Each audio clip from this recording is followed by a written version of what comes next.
consciência. Você já ouviu essa palavra em algum lugar, mas você não sabe muito bem o que ela significa. Ou ainda, você sabe o que ela significa, mas você não sabe identificá-la no texto muito bem, então ela para você é algo difuso. Se você precisa ler um texto e o desafio dele é superar o fluxo de consciência, vem comigo que eu vou explicar para você o que ele significa e como identificá-lo no texto. Tá bom? Eu sou Ana Paula Lima, esse aqui é o canal Literatura Aberta, muito bem-vindo se você está chegando agora. Esse espaço aqui foi criado para falar sobre literatura, para desmistificar a teoria literária e mostrar que quando ela é bem empregada, ela é uma excelente ferramenta, uma excelente chave de leitura que nos auxilia aí a compreender, né, o segredo dos textos, né? O Drummond fala, né, trouxeste a chave, tá? Você abriu o livro e conseguiu entendê-lo. A teoria literária é isso. Então a gente conhece aqui quais são as estruturas que estão dentro do texto que fazem a gente compreender melhor aí o que o autor pretendia ou como que eu leio aquele livro. E hoje a gente fala de fluxo de consciência. Eu não posso chegar direto no fluxo de consciência sem antes contar para vocês um pouquinho da história, né? Como que isso surgiu, tá bom? Mas é bem pequenininho, acredito que ninguém vai sofrer por conta disso, tá bom? Então vamos lá. Até o século XIX, né, momento aí dos realistas, eles acreditavam que para você representar a realidade, você tinha que fazer uma descrição minuciosa da cena, minuciosa do ambiente, minuciosa da personagem. Então ele falava assim, naquela sala, nas paredes verdes, com os quadros, né? Eles tinham uma visão, eles descreviam muito por fora da personagem, né? E mesmo quando eles descreviam a personagem falando da densidade psicológica, era uma descrição de fora. A personagem não pensava, né? O narrador dizia que ela estava pensando. E com o início do século XX, finalzinho do século XIX, um grupo de autores, eles começam a discutir essa dimensão do real, né? Será que a realidade é isso mesmo? Será que basta que eu consiga descrever de maneira detalhada uma situação, uma pessoa? Eu estou descrevendo ela direito, né? E ainda, será que a realidade é feita disso mesmo? Disso daquilo que eu observo? Será que não existem outras possibilidades da realidade? Tudo bem? Então, o fluxo de consciência nasce desse questionamento. Vários autores eles vão propor diferentes estéticas para tentar questionar o tempo na narrativa. Só para quebrar um pouquinho aqui a história, você quando aprendeu teoria da narrativa na sua escola, ou talvez não, tá bom? Então eu passo um pouquinho para você.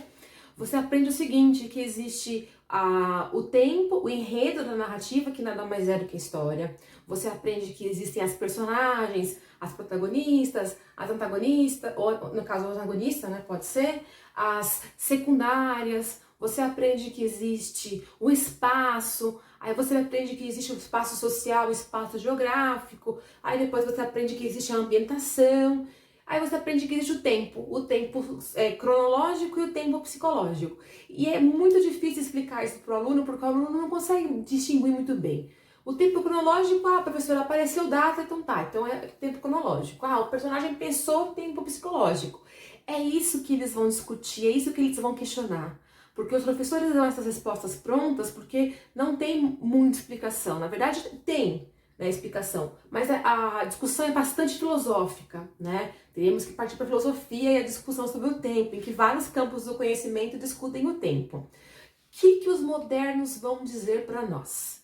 Que existem diversas dimensões do real. Exemplo, estou conversando com vocês agora, existe esse real aqui, e existe o real que está aí, o real que está acontecendo na sua casa. Tudo bem? Enquanto converso com vocês, estou aqui no quarto, existe o outro real que está ali fora do meu quarto. Tudo bem? Então, é isso que o moderno vai perceber. Que enquanto um real acontece, outros reais acontecem. Tá bom? Inclusive, que aí a gente entra no nosso querido fluxo de consciência. Enquanto aqui existe um real também acontece aqui. E isso que é o fluxo de consciência. O fluxo de consciência é quando a personagem ela está pensando, mas não é o narrador que pensa por ela, é ela que pensa por ela mesma. Ela mergulha nos pensamentos dela, mas não é de uma maneira artificial, né? O autor ele consegue fazer essa personagem ficar parada, como nós na vida. Você tá parado, vou dar um exemplo aleatório, tá bom? Eu estou lavando louça. todo mundo que fica parado alguns minutos, algumas horas, entregue. Por isso que as pessoas falam que trabalhos manuais relaxam. Porque você pensa muito, porque seu corpo está preso, seu corpo não pode se movimentar. E nessa situação, a sua cabeça vai lá longe. Você pensa em milhares de coisas, tá? Então, a Virginia Woolf, junto com alguns autores, mas ela é uma das líderes desse movimento, ela gosta de registrar o pensamento das pessoas. Essa é a dificuldade da prosa dela. De repente, em algum momento, a personagem dela para e ela começa a pensar. Aí ela entra no pensamento da personagem. Só que o pensamento tem um problema, gente, que aí não é tão simples assim. Primeiro, essa é a pista, tá bom? Quando a personagem parar. Quem já leu Miss Dalloway, né? A Miss Dalloway, ela para, por exemplo, ela tá atravessando a rua na faixa de pedestre.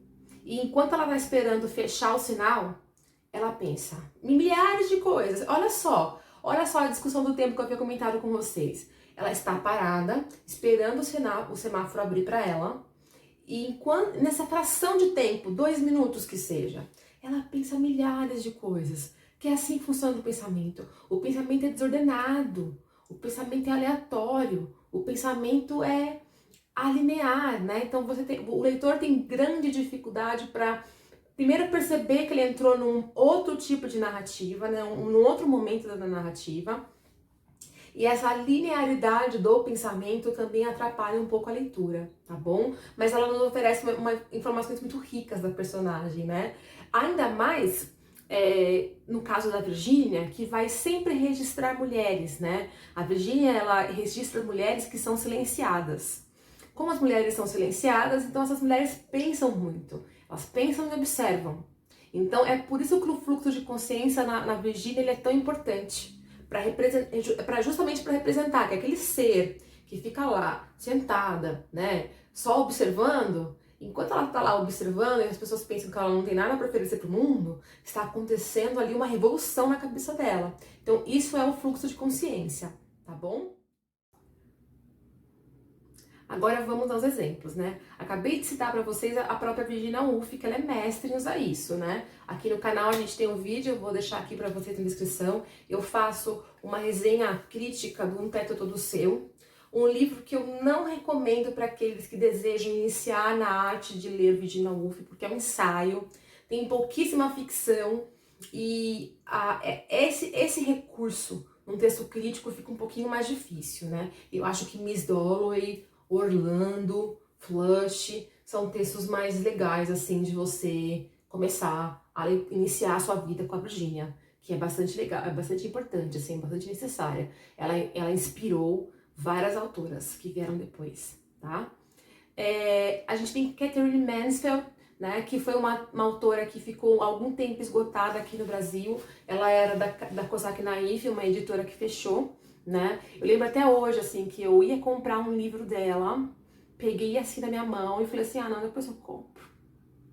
Aí o livro esgotou e a editora fechou. E hoje o livro vale uma nota, né? Eu tenho todos os outros da coleção, menos esse dela. Mas ele acabou de voltar, tá bom? Ele tá em algumas editoras aí, tá bom? E nós temos aqui no Brasil, que é muito importante para nós, a gente precisa falar de literatura brasileira, né? A gente tem a Ana Cristina César, né, uma poetisa que inclusive os alunos os vestibulandos assim, não conseguem entendê-la, né? Eu tenho uma aluna incrível, maravilhosa, que me pede a Ana Cristina César, que eu vou fazer eu tenho um material já meio que preparado para Ana Cristina César, e a Ana Cristina César, ela é uma autora que inclusive ela traduziu a Mansfield, né? Ela traduziu Bliss, e ela é uma autora que vai trazer para nós o fluxo de consciência. Por isso que o texto dela é um texto difícil, porque ela interrompe a narrativa e do nada ela começa a pensar em coisas assim super aleatórias e você fala, nossa, mas ela mudou drasticamente de assunto, que é pior do que a digressão, né? Porque o fluxo de consciência não tem que ter lógica, né? Ele é aleatório, assim, ele é contra qualquer lógica, na verdade. O pensamento é livre, tá bom? E a nossa magnânima, né, Clarice Lispector. Outra, ela dava entrevistas, ela não gostava de ser comparada a essas duas, né? Inclusive a Katherine Mansfield, não, ela falou que a Katherine Mansfield, quando ela leu, ela falou, sou eu, né? Mas ela não gostava de ser comparada porque ela disse que não leu, né? Antes de escrever, né? Ela leu depois que ela começou a escrever. Então, ela é a nossa representante de fluxo de consciência. Então, se você quer sentir um pouquinho a experiência, tem um conto dela que eu acho muito legal, chamado, que explica bem esse fenômeno, chamado Uma Amizade Sincera, em que ela pensa assim, ela mergulha no pensamento e que a chave para você entender esse conto é o fluxo de consciência, tá? Existe a narrativa, sempre a dupla narrativa, né, gente? Acho que eu vou ter que fazer um vídeo explicando o que é dupla narrativa. Os modernos usam muito dupla narrativa, por isso que é difícil ler o texto deles.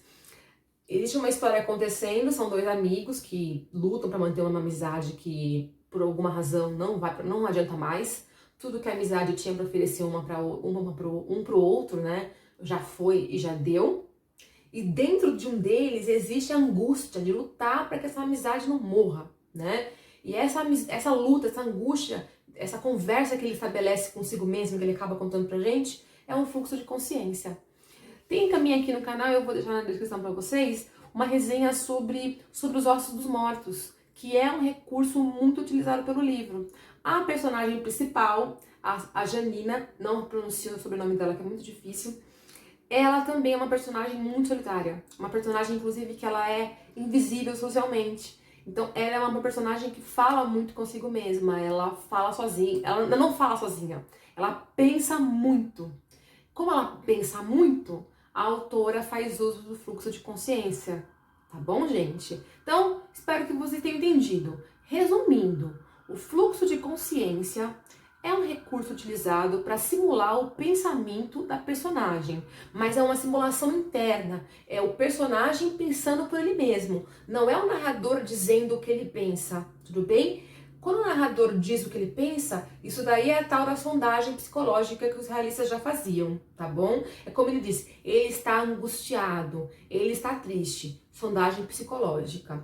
Quando o narrador pensa, ele dificilmente sabe nomear o sentimento dele. Por quê? Porque ele é como nós, ele está angustiado, ele não sabe o que ele sente. Você, leitor, percebe que ele está angustiado, mas ele não, tudo bem? Ele fica tentando entender o que está acontecendo, tá? Ele fica repassando os fatos, você nota um tom de desespero nele, tá? Isso é o fluxo de consciência, é o personagem pensando, tá bom, gente? E alguns autores incríveis conseguem reproduzir isso discursivamente, é um traço da prosa do autor.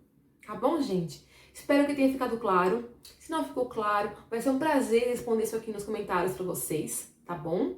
Passa lá no blog, tá bom? Coloquei pra vocês um PDF, tá bom? Pra vocês poderem repassar aqui o que foi dito, tá bom? E é isso. Se você gostou, não deixe de dar seu like, tá bom? Compartilhe esse canal para que ele chegue para mais pessoas que estejam estudando, que querem estudar literatura de maneira independente, tá bom? Se inscreva no canal, ative o sininho, tá bom? E por hoje é só, pessoal. Obrigada!